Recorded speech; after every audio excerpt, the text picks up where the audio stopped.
हम क्षमा चाहते हैं, थोड़ा धीरज रखिएगा। इस कार्यक्रम को हम आगे बढ़ाएंगे।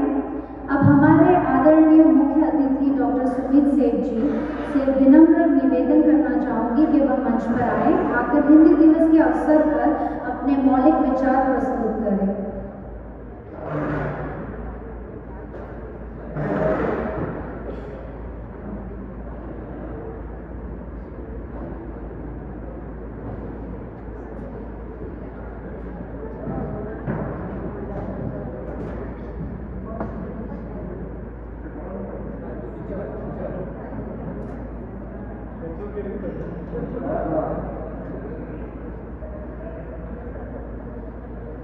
नमस्ते, गुड इवनिंग, बुenas tardes। सबसे पहले मैं आपको हिंदी का एक शब्द बताना चाह रहा हूँ जो जिसको इंग्लिश में बोलते हैं सॉरी। क्षमा चाहता हूँ कि मेरी वजह से आपको इंतज़ार करना पड़ा, प्रतीक्षा करनी पड़ी। आज पूरा ट्रैफिक जो है पिछले 1 घंटे से मैं रोड पे हूँ, तो मैं यही सोच रहा था कि आज आपके साथ मैं हिंदी के बारे में क्या अपना कोई कहानी सुनाऊँ, कविता सुनाऊँ। तो मुझे लगा दोनों ही सुनाता हूँ, एक छोटी सी कहानी और एक छोटी सी कविता। पर सबसे पहले मैं चाहता हूँ कि आप जितने भी ऑर्गेनाइजर हैं जिन्होंने इस प्रोग्राम का आयोजन किया है उनके लिए जोरदार से तालियां बजाकर उनका धन्यवाद करें। हिंदुस्तान के लोग और जितने भी लोग पार्टिसिपेट कर रहे हैं आज के प्रोग्राम के लिए उनके लिए जोरदार तालियां। मुझे बताया गया 15-16 लोग यहाँ पर छोटा कविता, गाना, व्यापना, स्पीच, थोड़ा सा भाषण देंगे। तो कहानी ये है, आपने वो एक मूवी है वो देखी है आपने, 12th फेल नेटफ्लिक्स पे है। अच्छा, कभी हम लोग देखे। तो 12th फेल में कहानी है मनोज शर्मा जो पुलिस सर्विस में सिलेक्ट हुए थे यूपीएससी का एग्जाम देके। तो आपने देखा कि एंड में उनका एक इंटरव्यू होता है। मैंने भी वो इंटरव्यू दिया हुआ है और मेरा इंटरव्यू इंग्लिश में था। तो इंग्लिश बोलते बोलते मैंने एक वर्ड बोला इंग्लिश का, पुअर्स, POORS, पुअर्स। जबकि पुअर्स कोई इंग्लिश में वर्ड नहीं होता है, पुअर का पुअर ही होता है। तो मुझे जो एक कोई इंटरव्यू ले रहे थे उन्होंने काफ़ी बुरी तरह से डांटने की कोशिश की, गुस्सा होने की कोशिश की। उन्हें बोला तुम भारत के डिप्लोमेट बनने वाले हो और तुम्हें इंग्लिश ठीक से नहीं आती, तुम पुअर्स बोल रहे हो, तो कैसे डिप्लोमेट बनोगे। तो उस समय दो मेरे पास रास्ते थे कि मैं घबरा जाता अपने आप को, क्योंकि गलती हुई थी। तो मैंने जो जवाब दिया था वो ये था कि सर मैं इंग्लिश में बात कर रहा था लेकिन मैं आपको हिंदी में बोल रहा हूँ क्योंकि आज हम हिंदी दिवस मना रहे हैं। कि सर मैं ना हिंदी में सोचता हूँ और हिंदी में सोचते सोचते मैं उसको ट्रांसलेट करके इंग्लिश में बोलता हूँ। तो कई बार इंग्लिश का जो ट्रांसलेशन रियल टाइम में कई बार उससे गलती हो जाता है, लेकिन मैं अपनी इंग्लिश को सुधार रहा हूँ और मैं आपको आश्वासन देता हूँ कि मैं जब मुझे जरूरत पड़ेगी इंग्लिश में भाषा करने की तो मैं कम से कम गलतियाँ करूँगा, लेकिन मेरी जो मातृभाषा है वो हिंदी है, मेरी सपनों की भाषा हिंदी है, तो जिसमें मैं सोचता हूँ उसकी भाषा हिंदी है। तो ये बात मैंने इंग्लिश में बोली और इसलिए मैंने बोला कि हाँ आई एक्सेप्ट माई मिस्टेक, मैं अपनी गलती तो स्वीकार करता हूँ, लेकिन मैं कोशिश करूँगा। तो जब मेरा इंटरव्यू खत्म हुआ, काफ़ी जब रिजल्ट आया तो मेरे को काफ़ी अच्छे मार्क्स मिले थे, इसीलिए मैं आपके सामने यहाँ खड़ा हूँ भारत का राजदूत बनके। तो कुछ साल बाद मुझे उसी जिन्होंने मेरा इंटरव्यू लिया था उनसे मेरी मुलाकात करने का मौका मिला और मैं उनको पहचाना, क्योंकि उन्होंने किस तरह से मुझे उस समय गुस्सा हुआ था, मुझे उनका चेहरा याद था, मुझे उनका नाम भी मालूम था। तो मैं उनके पास गया और मैंने बोला कि मेरा नाम डॉक्टर सुमित सेठ है, मैं फॉरेन सर्विस में हूँ, भारत का डिप्लोमेट बन गया हूँ, लेकिन मुझे याद है आपने मुझे काफ़ी डांटा था कोर्स बोलने पर। उसने बोला मुझे कोर्स बोलने पर बुरा नहीं लगा था, मैं कहता था कि तुमसे चेक करना कि तुम पर जब दबाव डाला जाए, प्रेशर डाला जाए, तुमने अपनी मातृभाषा हिंदी का बचाव किया, उसकी रक्षा करने की कोशिश की, तो उससे हम सब इम्प्रेस हुए। इसकी वजह से हमने आपको बहुत अच्छे मार्क्स दिए। हमें बहुत अच्छा लगता है कि तुम भारतीय संस्कृति, भारतीय सभ्यता को और भारतीय की राष्ट्रभाषा को आगे बढ़ाओगे।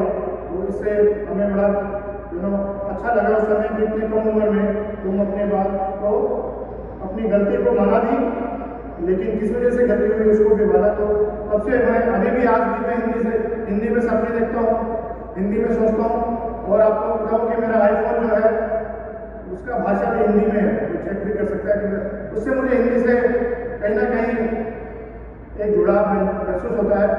तो इसी छोटी सी कहानी के बाद मैं छोटी सी कविता सुनना चाहूँगा, जो कविता का, लेकिन शर्त यह है कि आपको हमें बताना पड़ेगा। कविता का शीर्षक है जो बीत गई बात है। लेकिन उससे पहले मैं आपको एक बड़ी इंटरेस्टिंग चीज बताना चाहता हूँ। आते वक्त मैं सोच रहा था जब ट्रैफिक जाम में था, तो मैंने ऐसा स्पीच में क्या चीज बताई जाए नई तरह से हिंदी के बारे में। तो मैंने रिसर्च किया कि इंग्लिश की डिक्शनरी के अंदर काफी सारे जो शब्द हैं वो हिंदी से लिए गए। तो एक हिंदी का शब्द है जगरनॉट। जगरनॉट आपको मालूम है कहाँ से उसकी उत्पत्ति हुई है? जगरनॉट भगवान जगन्नाथ यात्रा से, क्योंकि जब भगवान जगन्नाथ की यात्रा निकलती है तो इतने लोग उसमें शामिल होते हैं, उसका इंग्लिश वर्ड हो गया जगरनॉट। जब कोई बहुत ही काफी फोर्स के साथ, काफी शक्ति के साथ कुछ होता है, इसको जगन्नाथ बोलते हैं। मंत्रा, गुरु, कर्म, ऐसे काफी सारे शब्द अगर आप विकिपीडिया में जाके सर्च करेंगे तो आपको लगेगा, आपको गर्व महसूस होगा कि हिंदी जो है धीरे धीरे उसके शब्द, और वो इसलिए कि हम और आप उसका प्रयोग करते हैं। जब हम इंग्लिश में बात करते हैं तो उसे मतलब गुरु, पंडित, कर्मा, बंगलो, ऐसे बड़े सारे वर्ड हैं, शब्द हैं जो इनका ओरिजिन हिंदी में हुआ है। तो मैं आपको एक कविता सुनाऊंगा, उसकी एक थोड़ी सी पंक्ति है।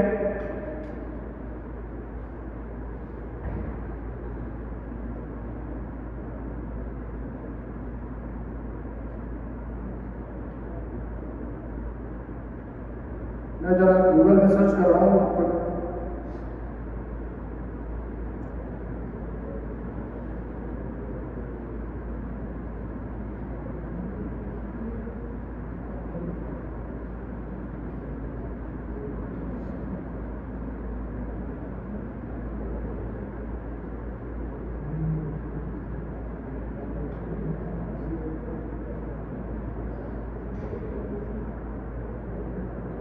यहाँ पे लगता है इंटरनेट की थोड़ी समस्या है, लेकिन कविता ये है, हरिवंश राय बच्चन की एक कविता है, जो बीत गई सो बात गई।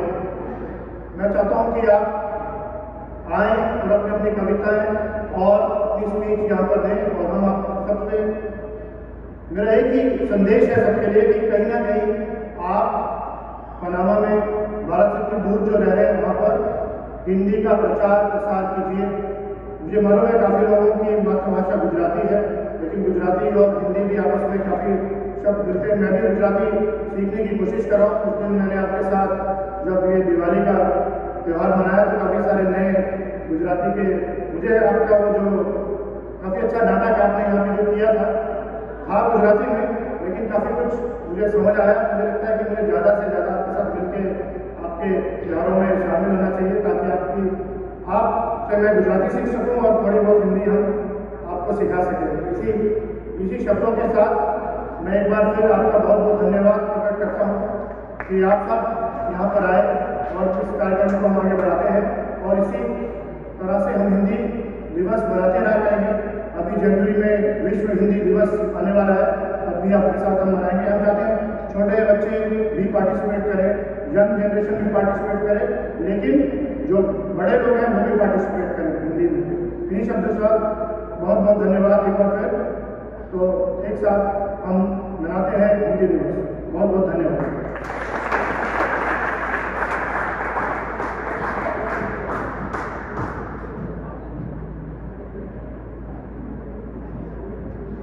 सर आपका बहुत बहुत शुक्रिया। अब इस कार्यक्रम को हम आगे बढ़ा रहे हैं, लेकिन आगे बढ़ाने से पहले कुछ बोलना चाहते हैं। आदरणीय उपस्थित सभी मेहमानों को हमारा प्यार भरा नमस्कार। आज हम सब यहाँ एक खास अवसर के लिए इकट्ठा हुए हैं, जो है हिंदी दिवस। जी हाँ, आपने सही सुना, हिंदी दिवस। ये दिन हमें याद दिलाता है हमारी राष्ट्रभाषा को खूबसूरती और इस भाषा का गर्व। आज का दिन हम सबके लिए खास क्यों? आज हम हमारी हिंदी भाषा को हमारी भावनाएं समर्पित करेंगे। 14 सितंबर को हर साल हिंदी दिवस मनाया जाता है, क्योंकि इसी दिन 1949 में हिंदी को भारत की राष्ट्रभाषा के रूप में स्वीकार किया गया था। हिंदी भाषा को हमारी संस्कृति का आधार माना गया है। इसी संस्कृति के बारे में आज हम हमारे सदस्यों से कविता पंक्तियाँ सुनेंगे। हम फिर से बुलाना चाहेंगे प्यारे बच्चों को। रुद्र भक्ता, आप मंच पर आ जाइए। उनका विषय है हमारे सैनिक हमारे हीरो।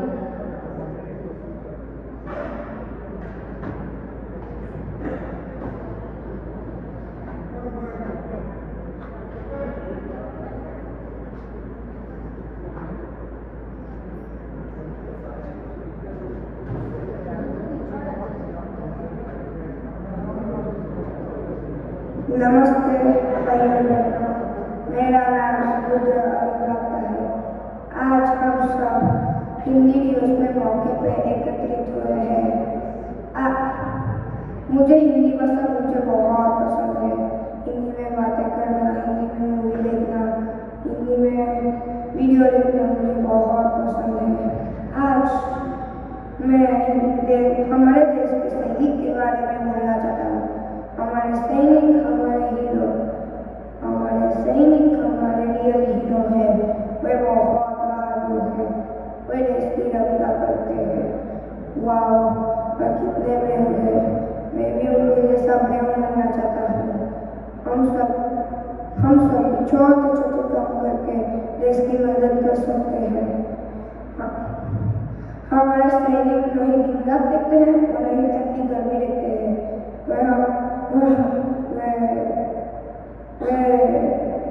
हम हमेशा हमारे रक्षा के लिए तैयार रहते हैं।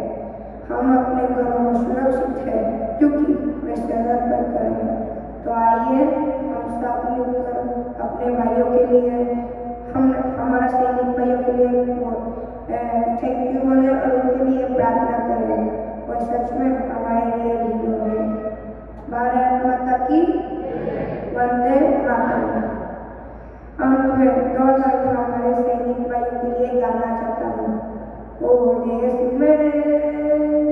मेरी शान पसर के, कोई धन है क्या तेरी धूल से भर के, तेरी धूल से रोशन, तेरी हवा पे जिंदा, तू भाग है मेरा, मैं तेरा परिंदा, मेरे जीवन की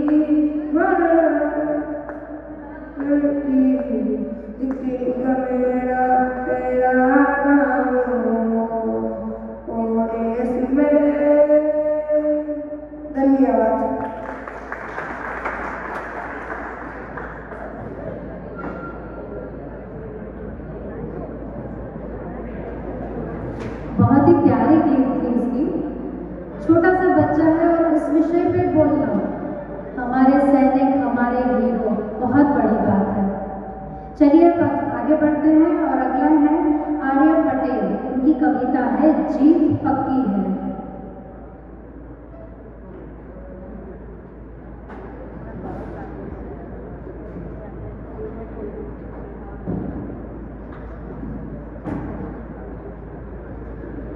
नमस्ते भाइयों और बहनों, आज मैं आपको सुनाने जा रहा हूँ एक कविता जिसका नाम है जीत पक्की है।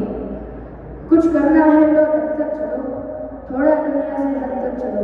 लग पर तो सभी चलते हैं, कभी इतिहास को पलट कर चलो। बिना मेहनत के काम कैसा, बिना मेहनत के लाभ कैसा। जब तक ना हासिल हो मंजिल तो राह में आराम कैसा। अर्जुन सा निशाना रख मन में, ना कोई बहाना रखा।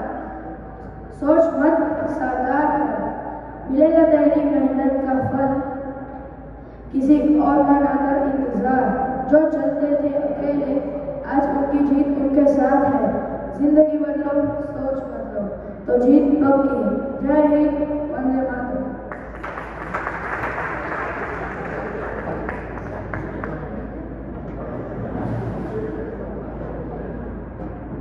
सच में प्यारी कविता थी, जीत पक्की है। अब हम आगे बढ़ेंगे, दियाना चौहान को बुलाएंगे जिनके विचार है जीवन जीने की सच्ची राह।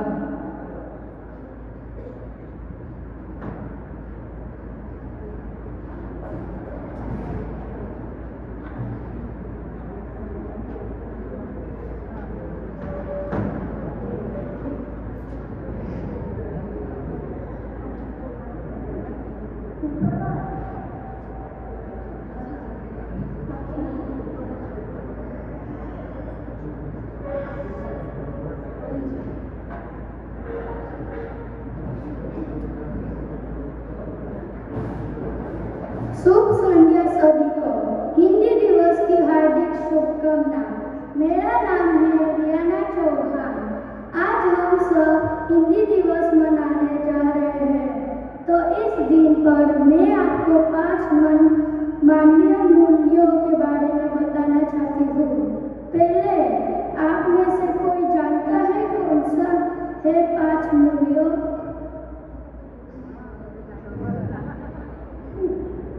मैं बताती हूँ। ये 5 मूल्यों है ईमानदारी, सम्मान, दया, जिम्मेदारी और करुणा।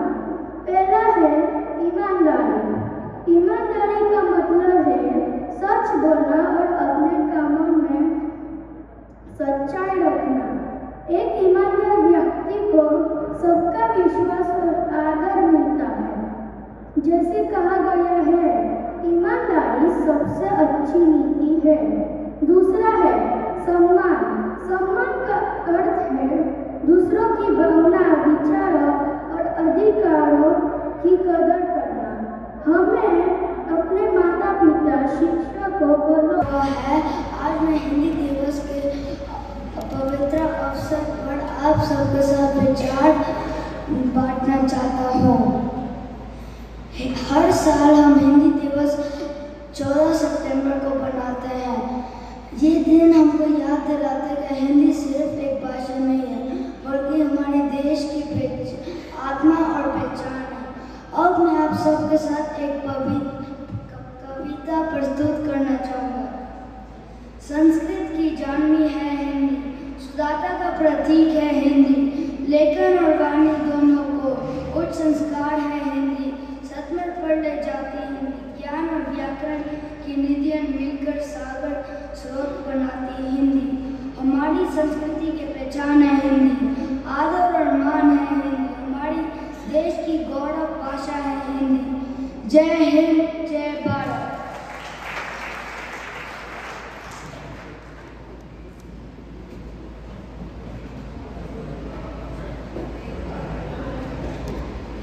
अब हम आगे बढ़ेंगे कबीर भक्ता के साथ, जिनका विषय है भारत के त्योहार।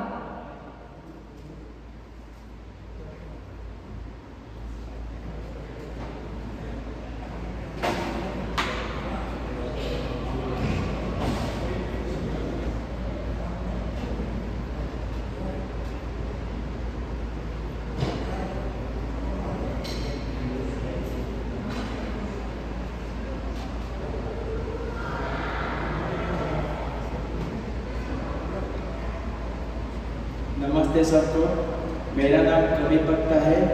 मैं अभी हिंदी सीख रहा हूँ, इसलिए अगर मैं कुछ गलती करूँ तो प्लीज़ माफ़ कर दीजिएगा।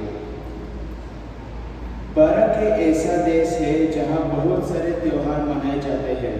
यहाँ अलग अलग धर्म और मजहब के लोग रहते हैं, लेकिन सब मिलजुल कर अपने त्यौहार मनाते हैं। यही हमारे देश की सबसे बड़ी खूबसूरती है, हमारी एकता और भिन्नता में एकता। दिवाली रोशनी का त्यौहार है। इस दिन लोग अपने घर सजाते हैं, दिए जलाते हैं और मिठाइयाँ बांटते हैं। होली रंगों का त्यौहार है, जिसमें सब लोग एक दूसरे पर रंग लगाते हैं और बहुत खुश होते हैं। ईद के दिन लोग नमाज पढ़ते हैं, गले मिलते हैं और मिठाई सबको लोग बांट कर खुशी दिखाते हैं। हर त्योहार का अपना एक संदेश होता है। दिवाली सिखाती है अंधेरे पर रोशनी की जीत और होली सिखाती है दोस्ती और खुशी बांटना। ईद सिखाती है प्यार, शांति और सच भाईचारा। यह सब त्योहार हमारे जीवन में आनंद और उत्साह भर देते हैं। ये हमें अपनी संस्कृति और परंपरा पर गर्व करने सिखाते हैं। इसलिए हम कह सकते हैं भारत के त्योहार सिर्फ उत्सव नहीं बल्कि हमारी पहचान है। धन्यवाद।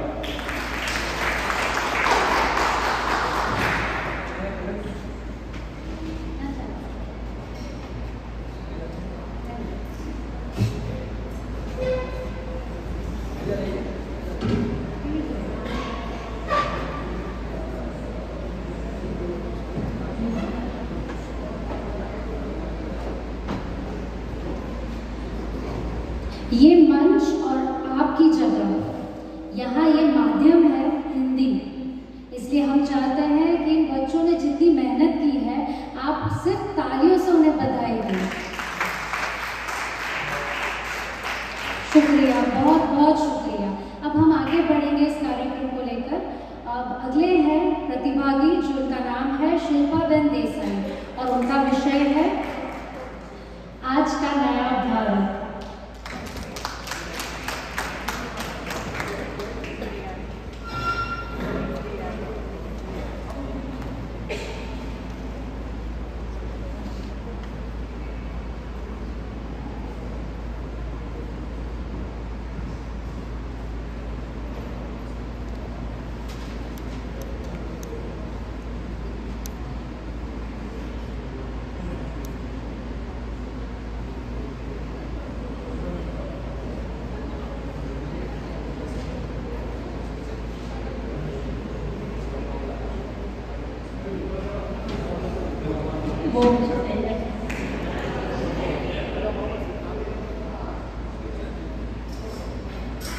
आदरणीय अतिथिगण, भारतीय राजदूत, माननीय श्री सुमित सेठ और यहाँ पधारे हुए सभी उपस्थित मेहमानों एवं मेरे प्यारे प्रतिभागियों को हिंदी दिवस की हार्दिक शुभकामनाएं। आप सभी को मेरा नमस्कार। आज मैं जिस विषय पर अपने विचार व्यक्त करने के लिए यहाँ खड़ी हूँ वह हम सबसे जीवन से जुड़ा है। आज का नया भारत। मित्रों, भारत सिर्फ एक भौगोलिक इकाई नहीं है, यह है सब सभ्यता है, एक विरासत है। जिस भारत को हमने किताबों में पढ़ा यह संघर्षों से भरा था, लेकिन आज का भारत एक नई कहानी लिख रहा है। आज का नया भारत केवल इमारतों या सड़कों से निर्माण से नहीं बना है, बल्कि बना है डिजिटल क्रांति से। गांव-गांव तक इंटरनेट की पहुंच, ऑनलाइन शिक्षा और यूपी जैसे भुगतान प्रणालियों ने आम आदमी के जीवन को बदल दिया है। हमने देखा है कि कैसे हमारे युवाओं ने स्टार्टअप्स के माध्यम से दुनिया को दिखाया है कि भारतीय मस्तिष्क से कितनी असीम आवश्यकता है। यह नया भारत अपनी पुरानी पहचान के साथ आगे बढ़ रहा है। हम योग और आयुर्वेद के माध्यम से विश्व को स्वास्थ्य का संदेश दे रहे हैं।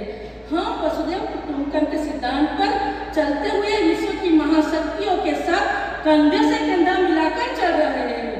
नया भारत समावेशी विकास में विश्वास रखता है।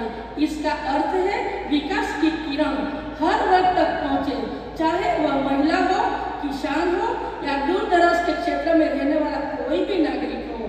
बेटी बचाओ बेटी पढ़ाओ जैसी पहलों ने महिलाओं को सशक्त किया है और कृषि क्षेत्र में आधुनिक तकनीकों का उपयोग हो रहा है। इस नए भारत की सबसे बड़ी शक्ति है उसकी युवा आबादी। युवा आबादी हमें इसके सबसे युवा देशों में से एक है। यह युवा शक्ति ही है जो देश को अगले देश के विश्व को पटल पर एक ज्ञान महाशक्ति यानी नॉलेज सुपर पावर बनाएगी। हमें इस शक्ति को सही दिशा देनी है।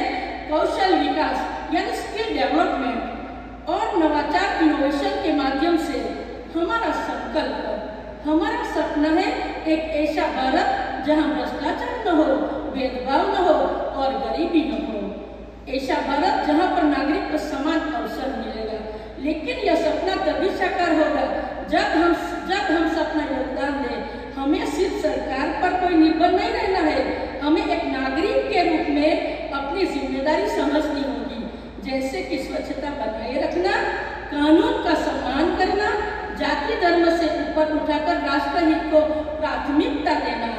अंत में मैं यही कहूंगी कि आज का नया भारत केवल एक नारा नहीं है, एक हर भारतीय का संकल्प है। हमें गर्व है अपनी विरासत पर और हमें विश्वास है अपना भविष्य पर।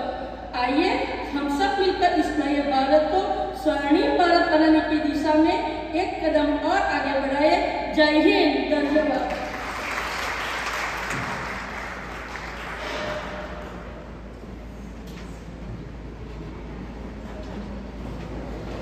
बहुत ही प्रेरित विषय था इनका, आज का नया भारत। क्या किसी को लगता है भारत नया है? जी हाँ, जरूर है, क्योंकि भारत यहाँ भी है। चलिए अब आगे बढ़ते हैं। एक बहुत ही ये भी प्रेरित विषय है डिजिटल युग में भारत की उड़ान, जो लेकर आ रही है हमारे साथ पीनल भक्ता।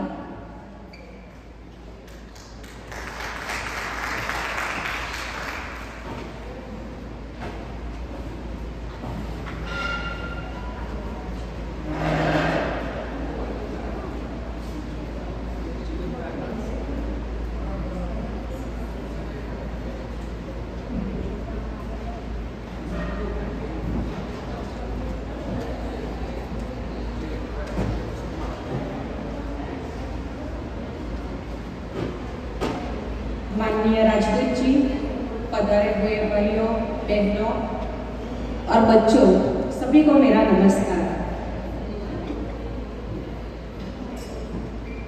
आज हम हमारी मातृभाषा हिंदी दिवस पर एकत्रित हुए हैं। हर साल 14 सितंबर को हिंदी दिवस मनाया जाता है। इस दिन हम अपनी राजभाषा हिंदी का सम्मान और महत्व को याद करते हैं। आज हिंदी दिवस पे आपके सामने मैं एक बहुत ही मज़ेदार और इम्पोर्टेंट टॉपिक पर बात करने वाली हूँ। वो है डिजिटल युग में हिंदी की उड़ान। मित्रों, हम एक ऐसे समय में जी रहे हैं जिसे डिजिटल युग कहा जाता है। मोबाइल और इंटरनेट हमारे जीवन का अहम हिस्सा बन चुके हैं।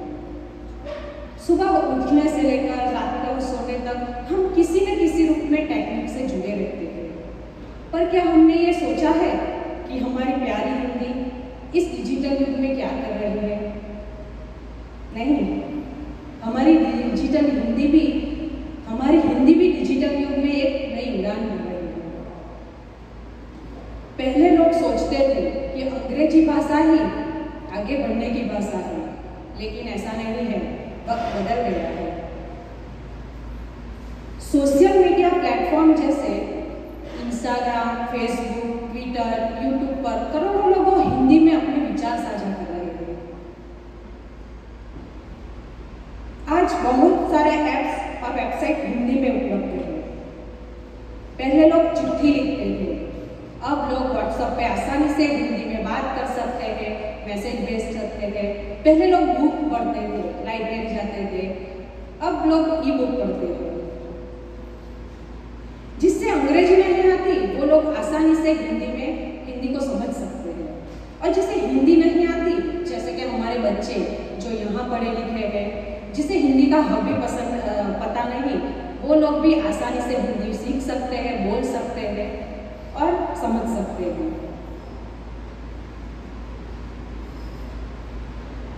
डिजिटल युग में हिंदी इसलिए खास है क्योंकि अब दुनिया के किसी भी कोने में बैठा हुआ व्यक्ति हिंदी सीख सकता है, बोल सकता है, दुनिया तक अपनी बात पहुंचा सकता है। और आपका ज़्यादा वक्त न लेते हुए मैं अंत में बस मैं इतना कहना चाहती हूँ कि डिजिटल युग में हमारी हिंदी एक भाषा नहीं है, हमारी शान है, हमारी पहचान है। डिजिटल तो चलिए हम सब मिलकर हिंदी को आगे बढ़ाएं और हिंदी को ज़्यादा से ज़्यादा इस्तेमाल करें। हिंदी को ज़्यादा से ज़्यादा इस्तेमाल करें। अगर हम ऐसा करेंगे तो हमारी हिंदी और भी ऊंची उड़ान भरेगी। तो याद रखें, हिंदी हमारी शान है, हिंदी हमारी पहचान है। जय हिंद, जय भारत। धन्यवाद।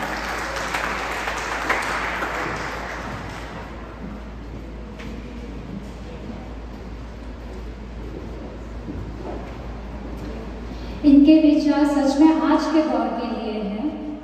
एक छोटी सी 4 पंक्ति है सिर्फ मेरे पास। हिंदी हमारी शान है, देश की पहचान है। क्या देश की पहचान सिर्फ हिंदी है? नहीं, देश की पहचान जवान भी है।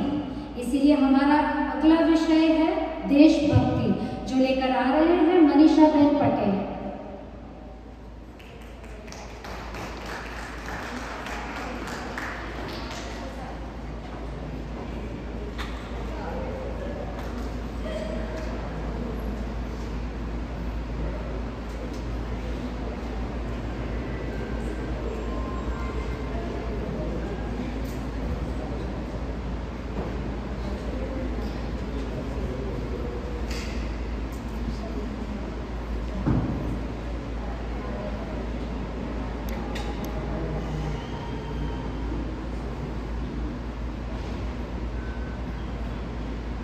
आप सभी को मेरा नमस्कार।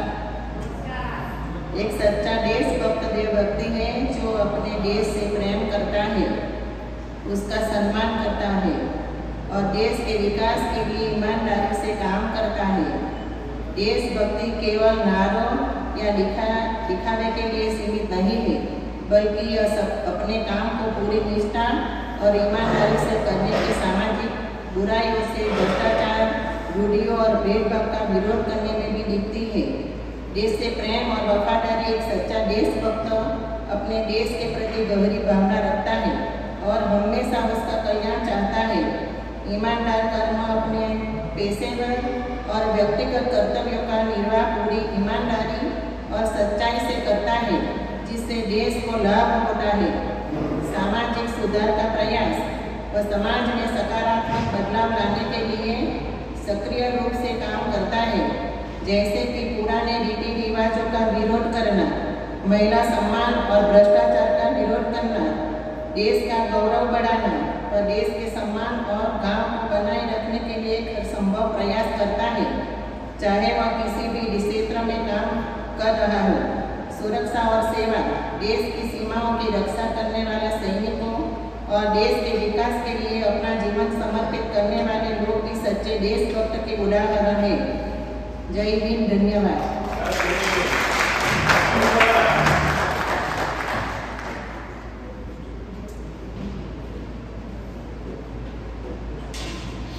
बहुत ही अच्छे विचार हैं उनके। अब हम अगले प्रतिभागी को बुलाएंगे जो एक प्यारी सी कविता लेकर आ रहे हैं। दरअसल हिंदी का उपयोग करना बहुत अच्छी बात है, पर उसे महसूस करना ये बहुत बड़ी बात है। इसीलिए अगली कविता है मैं हूँ हिंदी। निशाबेन जोशी आएंगे अब इस मंच पर।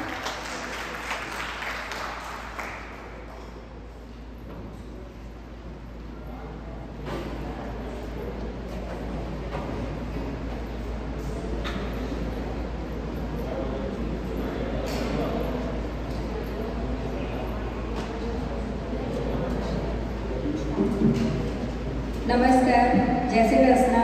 आप सबको मेरे ओर से हिंदी दिवस की हार्दिक शुभकामनाएं। और मेरे कविता का नाम है मैं हूँ हिंदी।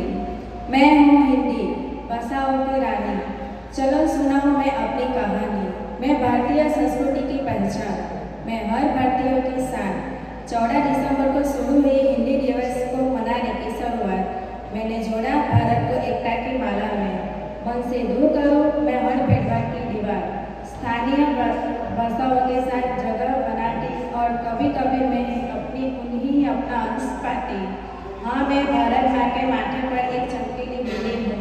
मैं भाषाओं की रानी हिंदी हूँ। मैं भाषाओं की रानी हिंदी हूँ। धन्यवाद। जय हिंद, जय भारत।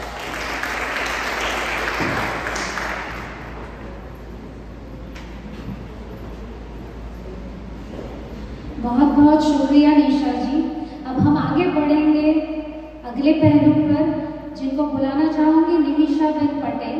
उनका विषय है हिंदी।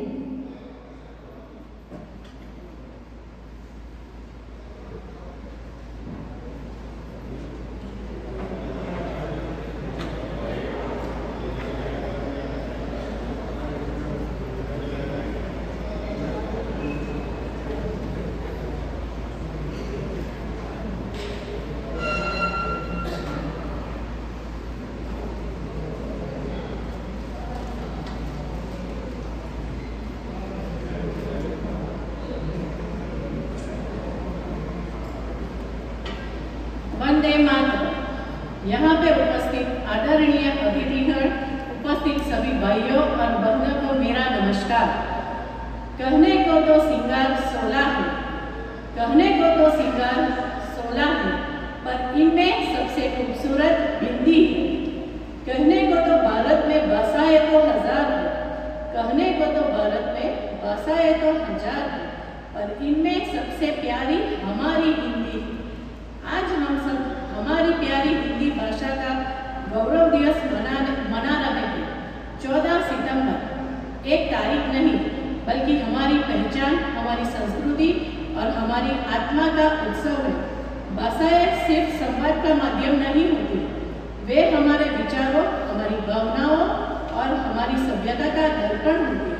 और हिंदी हमारी भारतीय संस्कृति का वह दर्पण है जो हमारी हजारों साल पुरानी विरासत को संजोए हुए है।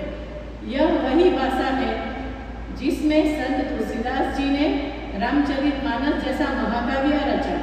यह वही भाषा है जिसमें संत कबीर जी ने जीवन के गूढ़ रहस्य को समझाया। और हिंदी सिर्फ भाषा नहीं, यह हमारे रगों में बहता हुआ इतिहास है। हमें ये नहीं भूलना चाहिए कि हमारी असली पहचान हिंदी से ही है। हिंदी तो वो फूल है जो अजनबियों को दोस्त बनाती है। यह हमारी एकता और अखंडता का प्रतीक है।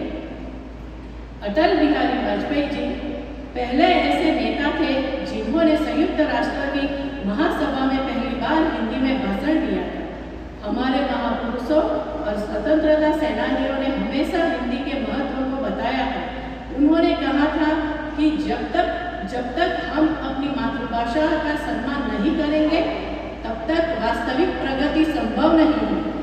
दूसरी भाषा को सीखना और उसका प्रयोग करना बुरा नहीं है, लेकिन अपनी भाषा को बोलना हमारी पहचान होने जैसा है। हिंदी दुनिया की उन गिनी चुनी भाषाओं में से एक है जिसमें जो लिखा जाता है वो ही बोला जाता है। और हिंदी भाषा में एक भी शब्द ऐसा नहीं जिसका उच्चारण उसके लिखने से थोड़ा भी अलग हो। अंत में सिर्फ इतना कहूँगी, कोटि कोटि कंठों की मधुर स्वर धारा है। हिंदी भाषा है हमारी और हिंदुस्तान हमारा है और हिंदुस्तान हमारा है। प्यारी हर बोली मगर, है प्यारी हर बोली मगर, सच्चा प्रेम हो तो बस हिंदी की बोली है। कुछ भी करूँ फिर भी जुबां पे आ ही जाती है, कुछ भी करूँ फिर भी जुबां पे आ ही जाती है। थोड़ी जिद्दी है, क्या बताऊँ यारों कि कितनी खूबसूरत मेरी मातृभाषा हिंदी है। रोज प्रभात हो हिंदी में, हर शुरुआत हो हिंदी में, हिंदी में हो दिनचर्या सारी और शुभ रात्रि हिंदी में। जय हिंद, भारत माता की जय।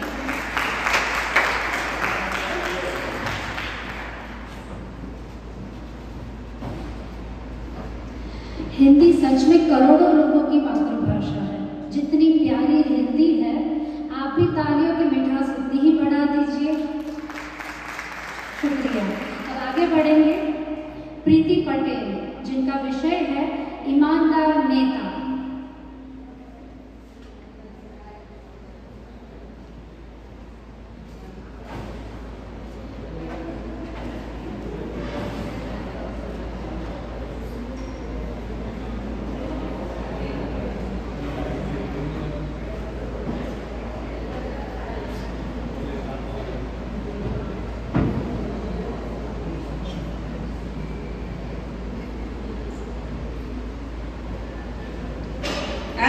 मेरा प्रणाम।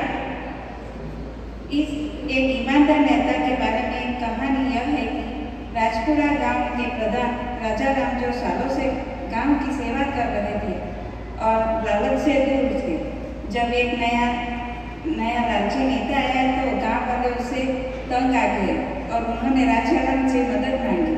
यह कहानी दर्शाती है कि एक अच्छा नेता वह होता है जो जनता के हित के लिए काम करे, लालच से दूर रहे और ईमानदारी व सादगी से अपनाए। एक छोटे से गांव राजपुरा में राजा राम प्रधान के रूप में दर्शकों के सेवा कर रहे थे। वह हमेशा गांव वालों के हितों के पहले रखते थे और कभी कभी किसी लालच का शिकार नहीं हुए। उनके काम और ईमानदारी की वजह से पूरे गांव में उनका बहुत सम्मान था। एक बार चुनाव हुए और गांव के कुछ लोगों ने राजा राम की ईमानदारी को अनदेखा कर लालच और झूठे वादों से प्रभावित होकर एक नए उम्मीदवार को वोट दिया। यह नया नेता लालची और भ्रष्ट था। जल्द ही गांव के लोग उसके लालच से परेशान हो गए और उनके काम भी रुक गए। गांव के लोगों को अपनी गलती का एहसास हुआ और वे राजा राम के पास वापस गए। उन्होंने राजा राम से गुहार लगाई कि उन्हें इस लालची नेता से छुटकारा पाने में मदद करें। यह कहानी सिखाती है कि एक सच्चा नेता वो होता है जो जनता की सेवा के लिए समर्पित हो, जो ईमानदारी और सादगी से काम करे और लालच से दूर रहे। यह कहानी हमें सिखाती है कि ऐसे नेताओं को चुनना चाहिए और समर्थन देना चाहिए कि भले ही काम कम वादे करें लेकिन सही मायने में काम करें। जय हिंद।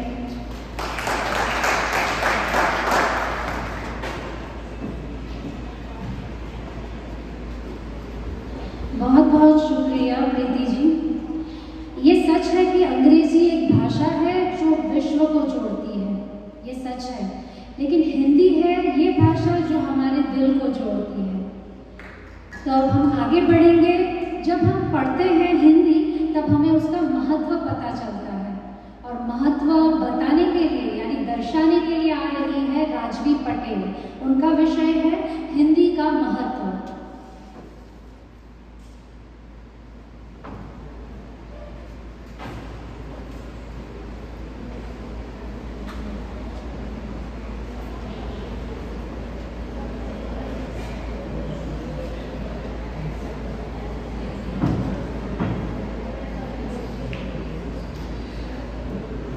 नमस्कार। बाकी भाषा को मैंने महज किताबों में रखा, हिंदी को सब जगह अपने भावों में रखा। आप सभी को हिंदी दिवस की ढेरों शुभकामनाएं। आज मैं आपके सामने हिंदी दिवस पर अपने विचार के लिए उपस्थित हुई हूँ। हमारे देश में हर साल 14 सितंबर के दिन हिंदी दिवस मनाया जाता है। आज़ादी मिलने से 2 साल बाद संविधान सभा ने हिंदी को आधारित राज्यसभा का दर्जा दिया था। हिंदी भाषा भारत के बाहर 20 से अधिक देशों में बोली जाती है। हिंदी केवल संवाद का माध्यम नहीं बल्कि हमारी पहचान और संस्कारों के जीवंत धरोहर है। विश्व पटल पर हिंदी का बढ़ता सम्मान हम सबके लिए गर्व और प्रेरणा का विषय है। गूंजी हिंदी विश्व में स्वप्न हुआ साकार। राष्ट्र संघ के मंच से हिंदी का जय जयकार, हिंदी का जय जयकार। धन्यवाद।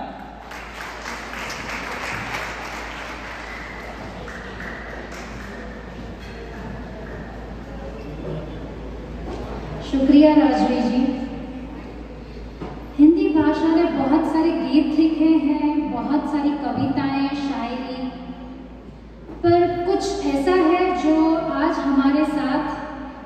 भाई भक्ता लाने वाले हैं, जो है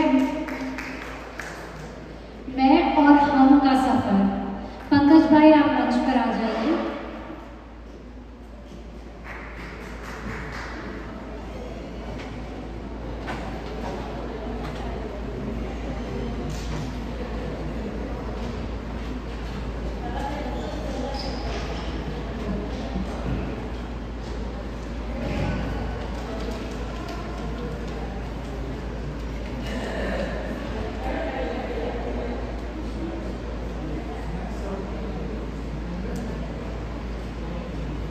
नमस्ते।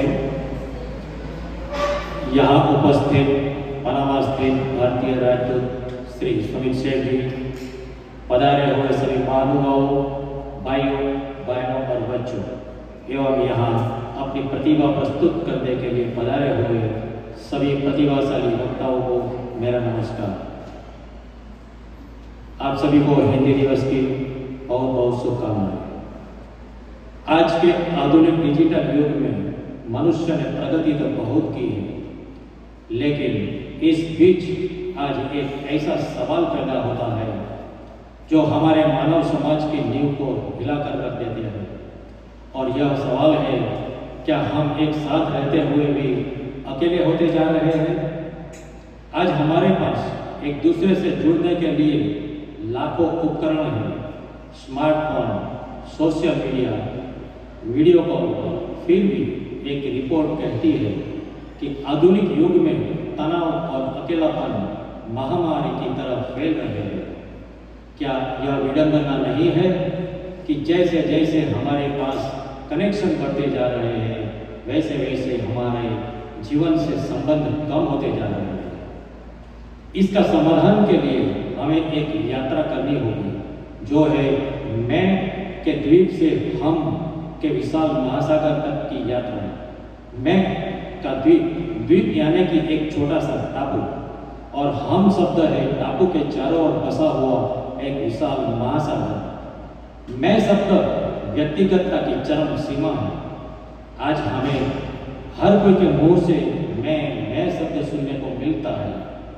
आज का युग मैं को महिमा करता है। हम अपनी व्यक्तिगत सफलता, अपनी सेल्फी, अपने करियर को सबसे ऊपर रखते हैं। व्यक्तिगत महत्वाकांक्षा अच्छी है, लेकिन जब यह अति हो जाती है तो हम मैं के एक ऐसे छोटे से द्वीप पर सिमट जाते हैं जहां बस हमारी अपनी आवाज गूंजती है। इसका उदाहरण है कि आज हम पड़ोसी के हालचाल जानने के बजाय दूर बैठे किसी अजनबी की ऑनलाइन प्रोफाइल को स्क्रॉल करने में घंटों बिताते हैं। हमने अपने आसपास अदृश्य डिजिटल दीवारें खड़ी कर ली है। और दूसरा, जहां समाज की जरूरतों के बारे में सोचने के बजाय हम सोचते हैं मुझे और कैसे मिले। यह निरंतर और अधिक पाने की दौड़ हमें एक दूसरे से दूर ले जाती है। मैं का द्वीप आरामदायक लग सकता है, लेकिन सच यह है कि यह सुरक्षित नहीं है। जब तूफान आता है, चाहे वह कोई बीमारी हो या आर्थिक संकट, तो अकेला मैं अक्सर टूट जाता है, क्योंकि उसे हम के मजबूत सहारे की आदत नहीं होती है। लेकिन जहां हम का महासागर हो, वही सामुदायिक सहयोग होता है और उसका अपना एक विशेष लाभ होता है। इतिहास गवाह है कि मानवता ने हमेशा एकजुटता से ही बड़ी चुनौतियों का सामना किया है। जब हम की बात करते हैं तो यह केवल भीड़ नहीं है, यह एक सामुदायिक भावना है जहां आपसी भरोसा जिंदा रहता है, जिम्मेदारी एक दूसरे में बांटी जाती है, खुशी और गम साझा किया जाते हैं। आप कल्पना कीजिए, एक घर की दीवार तब तक सुरक्षित है जब तक उसकी हर ईंट एक दूसरे का सहारा ले रही है। अगर हम के विशाल और मजबूत महासागर में कदम रखें, यह बदलाव किसी बड़े आंदोलन से नहीं बल्कि छोटे छोटे तत्वों से शुरू होगा। वह कैसे? चलो बताता हूँ। अगली बार जब आप लिफ्ट में हो तो अपने पड़ोसी को देखकर मुस्कुराइए और बात कीजिए, फोन में मत देखते रहिए।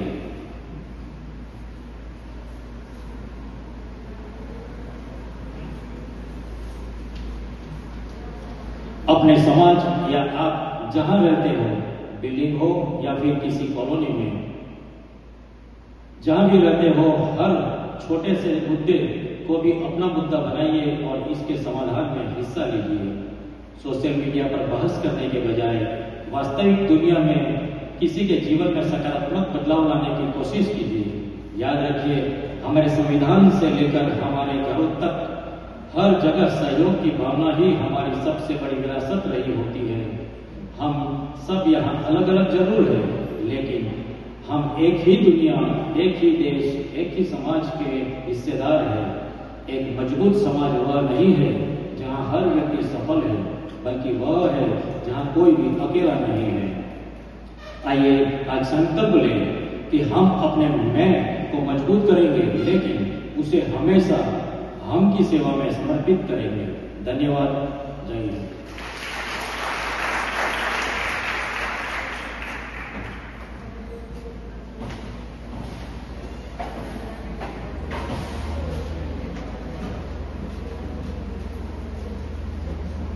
बहुत ही उम्दा विचार था इनका, मैं और हम का सफर। क्या ये आप जानते ही हैं कि भाषा, मातृभाषा हमारी हिंदी है, ये सभी जानते हैं, लेकिन करोड़ों परिवारों की मातृभाषा हिंदी है, ये भी एक सच है। तो परिवार से याद आया कि हमारे अगले हैं जो साधना भक्ता, वो आए प्लीज मंच पर और उनके विचार हैं परिवार।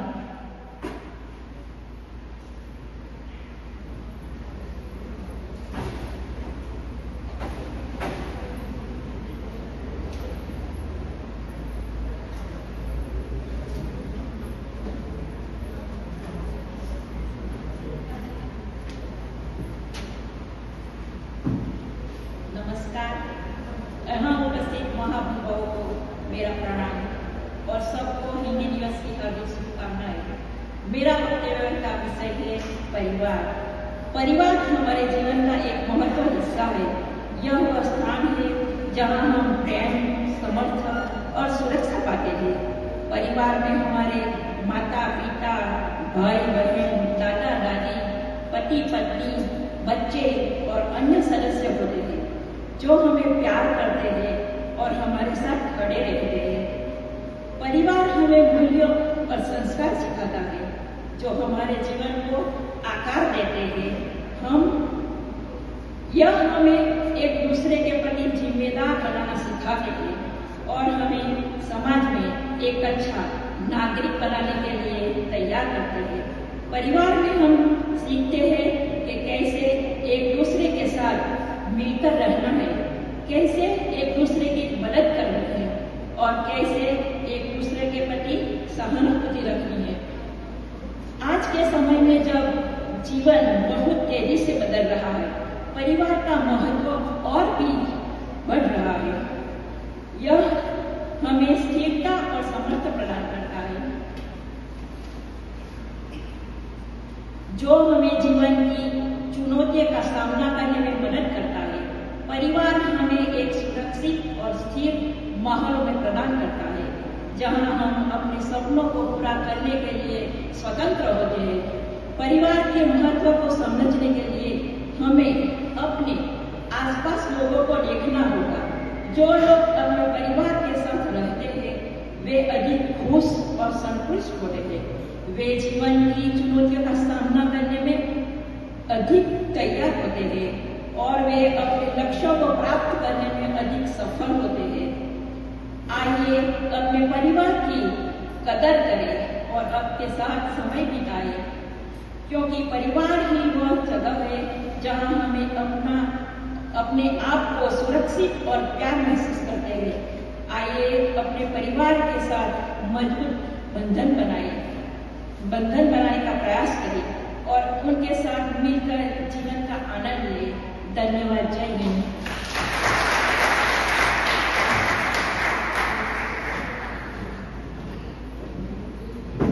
बहुत बहुत शुक्रिया।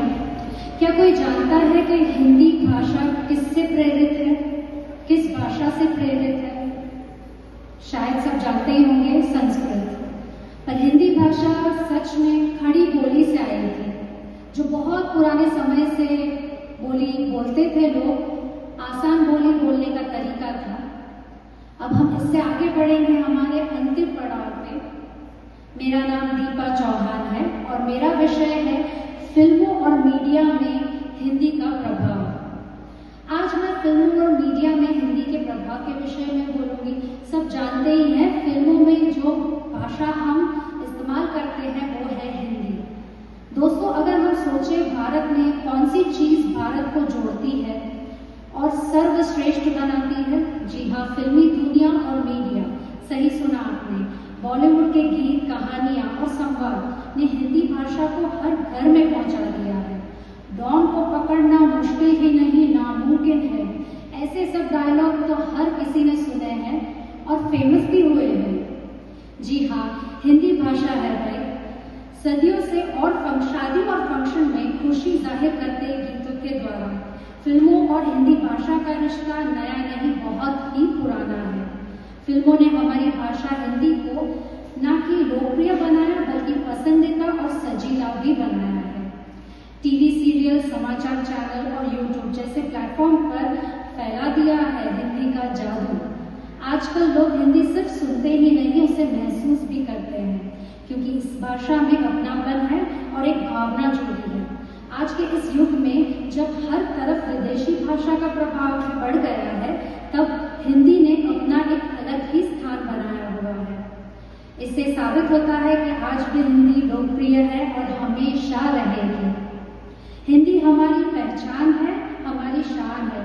इस भाषा के बिना अधूरी हमारी मुस्कान है। जय हिंद। अब इस कार्यक्रम को हम आगे बढ़ाएंगे। हम सभी प्रतिभागी को निवेदन करते हैं कि वो मंच पर आए। हमारे अतिथि जो है वो उनके साथ एक फोटो खिंचवाना चाहते हैं, तो जिन्होंने यहाँ भाग लिया है वो इस मंच पर आ जाए।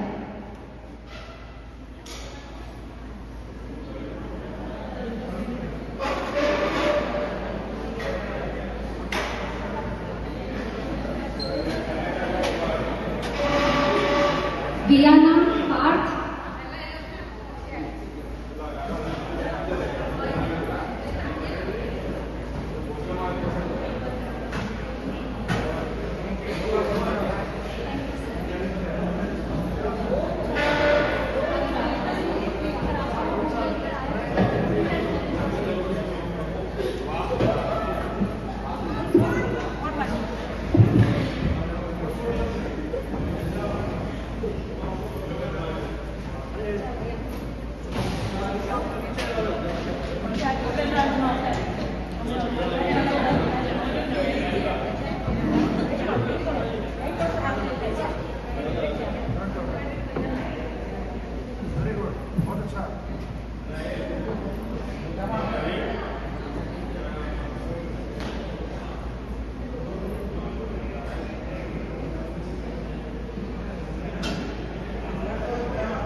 ताली वाली बजाइए।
भारतीय राजदूतावास की तरफ से और मैं अपनी तरफ से आप सबका हृदय से धन्यवाद प्रकट करना चाहता हूं कि आप सबने इस हिंदी दिवस को मनाने के लिए अपना सहयोग किया, अपनी कविताएं सुनाई, अपना भाषण दिया, काफी अच्छा। और काफी लोगों ने ओरिजिनल और था, लेकिन मुझे बोला गया है कि बिना कविता सुनाए आपको जाना नहीं है। तो जो बीत गई सो बात गई, जो बीत गई सो बात गई। जीवन में एक सितारा था, जीवन में एक सितारा था, माना वो बेहद प्यारा था। वो टूट गया तो टूट गया, वो टूट गया तो टूट गया। अंबर के आंगन को देखो कितने इसके तारे टूटे, अंबर के आंगन को देखो कितने इसके तारे टूटे, कितने इसके प्यारे छूटे। जो छूट गए फिर कहाँ मिले, जो छूट गए फिर कहाँ मिले। पर बोलो टूटे तारों पर बोलो टूटे तारों पर, कब अंबर शोक मनाता है, जो बीत गई सो बात गई। इसी शब्दों के साथ एक बार फिर बहुत बहुत धन्यवाद। और जनवरी में हम एक बार फिर मनाएंगे विश्व हिंदी दिवस। मैं चाहता हूँ और आप सब पार्टिसिपेट कीजिए। धन्यवाद, बहुत बहुत धन्यवाद आपको। एक जोरदार ताली कराइए दीपा बहन के लिए, एक जोरदार ताली के लिए। बहुत अच्छा आपने कंपेयर किया, फ्यूचर के सर पर आपको कंपेयर करना पड़ेगा। धन्यवाद, थैंक यू।